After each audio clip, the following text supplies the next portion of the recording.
ये पंबन ब्रिज आपको दिखाई दे रहा है, तो फर्स्ट वर्टिकल लिफ्ट सी ब्रिज है इंडिया में। ऐसा नहीं कि वर्टिकल लिफ्ट सी ब्रिज नहीं बना, यहीं पे पहले एक वर्टिकल लिफ्ट सी ब्रिज बना था, लेकिन वो मैनुअल होता था। सो 1914 में बनाया गया था वो, किसको, तमिलनाडु को रामेश्वरम से कनेक्ट करने के लिए। ठीक है, रामेश्वरम एक आइलैंड है, उससे कनेक्ट करने के लिए बनाया गया था। अभी रिसेंट में क्योंकि 2022 में उसमें कंस्ट्रक्शन, अगर उसके कंस्ट्रक्शन को देखते हैं, ओल्ड पंबन ब्रिज के कंस्ट्रक्शन को, तो उसके कंस्ट्रक्शन में क्या है, एक तो लोहे का बना हुआ था तो जंग लग गया, क्रैक्स आने शुरू हो गए। सो गवर्नमेंट ऑफ इंडिया में ने सोचा कि उसको हम रिप्लेस करके न्यू वर्टिकल लिफ्ट ब्रिज बनाएंगे।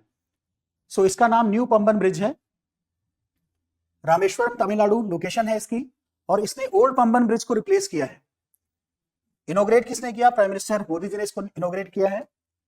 अब अगर हम बात देखते हैं इस पंबन ब्रिज की और इस वर्टिकल लिफ्ट ब्रिज की, तो ये आपको जो दिखाई दे रहा है ये पुराना ब्रिज है। सो पुराने ब्रिज में प्रॉब्लम ये थी कि जो पुराना ब्रिज था वो ओपन ऐसे होता था, इस तरह से, इस एंगल पे, और जो न्यू ब्रिज ओपन हो रहा है वो वर्टिकल लिफ्ट हो रहा है। और दूसरी बात है कि वो मैनुअली हुआ करता था, उसको मैनुअली ओपन करना पड़ता था। अगर मान लीजिए कोई शिप नीचे से जा रही है तो उसको मैनुअली ऐसे ओपन करना पड़ता था। ये क्या है, ऑटोमेटिक लिफ्टिंग सिस्टम से ऊपर हो जाता है। नीचे से शिप जाने वाली है तो सेंसर्स लगे हुए हैं, सेंसर्स की वजह से पता चल जाता है कि शिप आने वाली है। जैसे आप कभी टोल पे जाते हैं तो वहां पे भी सेंसर से पता चल जाता है कि कार आने वाली है, और वो सेंसर के थ्रू अपने आप ही जो टोल होता है वो ओपन हो जाता है। सेम ऐसे ही सेंसर लगे हुए हैं। विद इन 5 मिनट्स ये जो वर्टिकल लिफ्ट ब्रिज है ये ऊपर की तरफ आ जाएगा और नीचे से शिप चली जाएगी। तो इंडिया का ये फर्स्ट वर्टिकल लिफ्ट ब्रिज है, हाई टेक्नोलॉजी पे बेस्ड है, मॉडर्न टेक्नोलॉजी पे बेस्ड है। ये आपने देखा ये वीडियो, ये जो आपको पिक्चर दिखाई दे रही है ओल्ड पंबन ब्रिज की है, इसके बिल्कुल पैरेलल आपको बनाया गया है, ये न्यू वर्टिकल पंबन ब्रिज की है।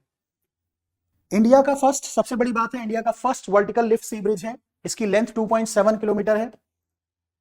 लॉन्ग अगर देखा जाए, स्पैन स्ट्रक्चर देखा जाए तो 18.3 मीटर लॉन्ग है ये। टेक्नोलॉजी की बात करते हैं तो इसमें इलेक्ट्रो मैकेनिकल कंट्रोल सिस्टम को यूज किया गया है, जिससे कि ऑपरेशन में कोई दिक्कत ना हो, डिले ना हो, सीमलेस ऑपरेशन हो। कंस्ट्रक्शन अगर कॉस्ट देखिए तो इसका 540 करोड़ इसका कंस्ट्रक्शन कॉस्ट। नेक्स्ट देखिए vertical lift mechanism, central section of bridge, मैंने बोला ना आप 17 मीटर के करीब ऊपर रुक जाता है और इसके नीचे से शिप जा सकती है, और इसको कंट्रोल, ऑटोमेटिक सिग्नल इसको कंट्रोल करते हैं। इलेक्ट्रोमैकेनिकल सिस्टम इसमें यूज किया गया है, सेंसर और इलेक्ट्रिकल मोटर्स की हेल्प से ये ऑटोमेटिक ऊपर लिफ्ट करता है, वर्टिकल लिफ्ट करता है। और लिफ्टिंग भी बहुत स्मूथ होती है, प्रिसाइज लिफ्टिंग होती है, ऐसा नहीं कि लिफ्टिंग में कोई डिले होगा। सो स्मूथ होगी, अपने आप ऑटोमेटिकली ऐसे ऐसे ऊपर आएगा, स्मूथ और प्रिसाइज लिफ्टिंग होगी। सो अगर देखिए लिफ्टिंग में भी अगर टाइम की बात करें तो कितने मिनट में, लगभग 5 मिनट में ये ऊपर आ जाता है। पूरा जो वर्टिकल लिफ्टिंग हो रही है 5 मिनट्स में हो रही है, और फिर उसके बाद उसके नीचे से शिप जा सकता है। नेक्स्ट देखिए इसका सिग्निफिकेंस क्या है इंडिया के लिए, क्योंकि अगर हम पंबन आइलैंड को देखें या रामेश्वरम आइलैंड को देखो तो पूरी कनेक्टिविटी प्रोवाइड करता है। इसका स्ट्रेटेजिक सिग्निफिकेंस भी है। रामेश्वरम आइलैंड अगर देखें तो वहां रामानाथ स्वामी टेम्पल भी है, टूरिस्ट बहुत सारे जाते थे। 2022 में क्योंकि जो ओल्ड पंबन ब्रिज था उसमें क्रैक्स आ गए थे, कंस्ट्रक्शन उसमें आप कोरोजन की वजह से क्या है वीक पड़ गया था वो ब्रिज, तो 2022 में बंद कर दिया गया। 2022 से आज 2025 तक उसमें रेलवे कनेक्टिविटी जो रामेश्वरम आइलैंड की तमिलनाडु से वो खत्म हो चुकी थी। अब ये जो नया ब्रिज बनाया है इससे रेलवे कनेक्टिविटी फिर स्मूथ शुरू हो जाएगी। इकोनॉमिक एंड टूरिस्ट, मैंने बोला ना इकोनॉमिक सिग्निफिकेंस क्या है, रामेश्वरम बहुत सारे लोग रामनाथ स्वामी टेम्पल में जाते हैं, पूजा करने जाते हैं, तो टूरिस्ट प्लेस कंसीडर किया जाता है, तो वहां इकोनॉमिक एक्टिविटीज फिर बूस्ट करेंगी। नेक्स्ट अगर देखें टेक्नोलॉजिकल एडवांसमेंट, मैंने अभी बताया इलेक्ट्रोमैकेनिकल जो सिस्टम है उससे इसको रन किया जा रहा है। डिजास्टर रेजिलियंस, ये जो ब्रिज बना है ये डिजास्टर रेजिलियंस है, डिजास्टर का कोई खास इंपैक्ट नहीं पड़ने वाला। ठीक है, इनकेस अगर मान लीजिए यहाँ साइक्लोन आता है या कुछ आता है तो डिजास्टर रेजिलियंट बनाया गया इसको।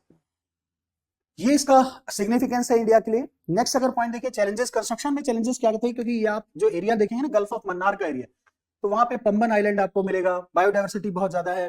तो जब कंस्ट्रक्शन चल रहा था तो उसकी वजह से बायोडाइवर्सिटी को लॉस बहुत हो रहा था। स्ट्रक्चरल स्टेबिलिटी की बात करें तो बहुत स्ट्रॉन्ग फाउंडेशन है इस जो नया ब्रिज बना है।